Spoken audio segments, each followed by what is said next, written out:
Hello and welcome to the latest edition of The Exchange, brought to you by the New York Stock Exchange. I'm your host, Douglas Jonas, joined today by Nick Holmes. Nick is a portfolio manager for TortoiseEcofin. Nick, thank you for being here. Thank you for having me. I appreciate it. Yeah, and as a reminder, today's interview is for informational purposes only. The NYSE does not recommend investments or investment strategies. Nick, I was hoping we could kick right into your closed-end fund, ticker symbol TEAF. Could you talk a little bit about the investments in your fund and how you believe it's positioned right now? So the Ecofin Sustainable and Social Impact Term Fund, I'll keep it TEAF for short today, is a unique closed-end fund in the marketplace. It's a fund that invests in both private investments and listed equities within what we term essential assets, and really three broad sectors within essential assets. The first, which is the largest portion of the fund today, about 2/3 of the fund, is sustainable infrastructure. The second is energy infrastructure. That's about 20% or 15% of the fund today. And then the third, which is about 20%, is social infrastructure. So taking a little bit deeper dive into each of those three broad essential asset categories. On the sustainable infrastructure side, this is mainly on the listed equity side, would be listed global utilities that are focused on decarbonizing power generation. So thinking utilities in transition that are transitioning from coal, natural gas to cleaner supply sources like solar, wind, and increasingly hydrogen. We expect to be a piece of the energy mix moving forward.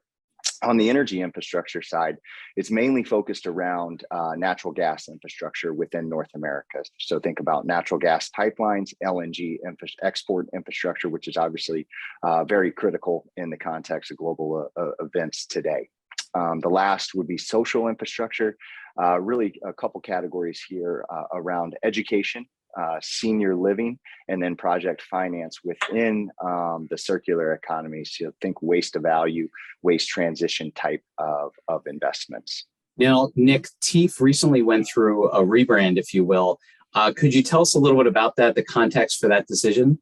Yeah, so the parent company, which, as you mentioned, TortoiseEcofin, underwent a rebrand itself about a year and a half ago, where the Tortoise side of the house, which is obviously well known in the closed-end fund market for our energy infrastructure offerings, predominantly pipelines, terminals, export infrastructure here in North America.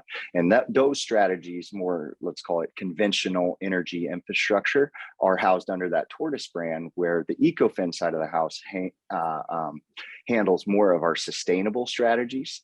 So think about climate action type strategies, sustainable infrastructure, our social infrastructure platform. And so what we were doing in TEAF at the time, which was branded as a Tortoise fund, was really all to do outside of that small piece of energy infrastructure of what we were doing on the Ecofin side.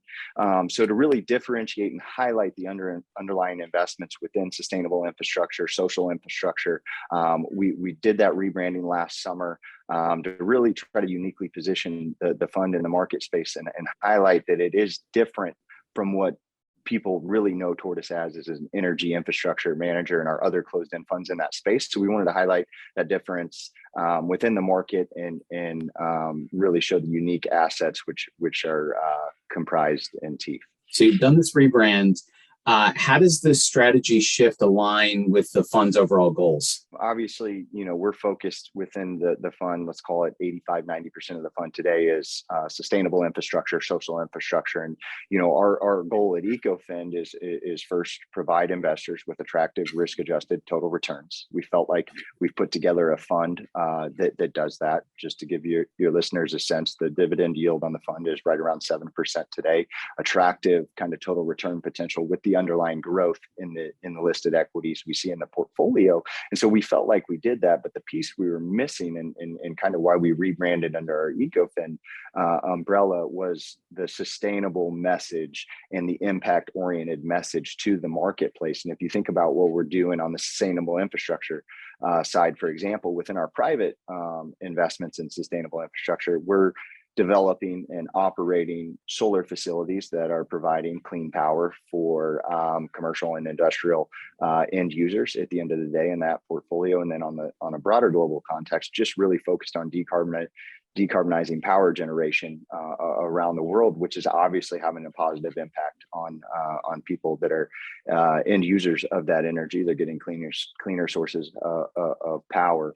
And so we really wanted to highlight that, in addition to our social side, where we're providing financing for education facilities that are educating the youth here in the United States, senior living facilities, which are housing and caring for our seniors, which we all think, or which at Ecofin, we think provides a positive impact for society. And that was really the kind of genesis behind the rebrand, and really wanted to get that message out to the market, because you are truly having an impact with these investments. Now, certainly, while we're recording this, right, we've got global headlines with the crisis between Russia, Ukraine. How does the current events, how does what's happening in Ukraine impact TEAF, the fund, and how do you start to think about that from both a short and long-term perspective? Yeah, that's a great question, and one we've gotten over the last month or so, obviously with the events taking place in Russia and Ukraine from many investors. Let's set aside the social impact piece of about 20% of the portfolio. That there's not much of an impact there, but let's call it 80% of the portfolio in our view is going to be positively impacted by these events. Obviously, the buzzword going around today, not only in Europe but also in the United States, is energy security. And what does that mean in terms of energy development for countries that are being impacted by this? First, in Europe, we think it's two things. Obviously, I think it's well known that they import 40% of their natural gas from Russia. They're going to look to quickly diversify their natural gas sources. We think that benefits the U.S. So those LNG export facilities within our energy infrastructure portfolio, we think there'll be a continued build out of LNG export facilities here in the U.S. where we have low cost gas that we can send to our allies in Europe.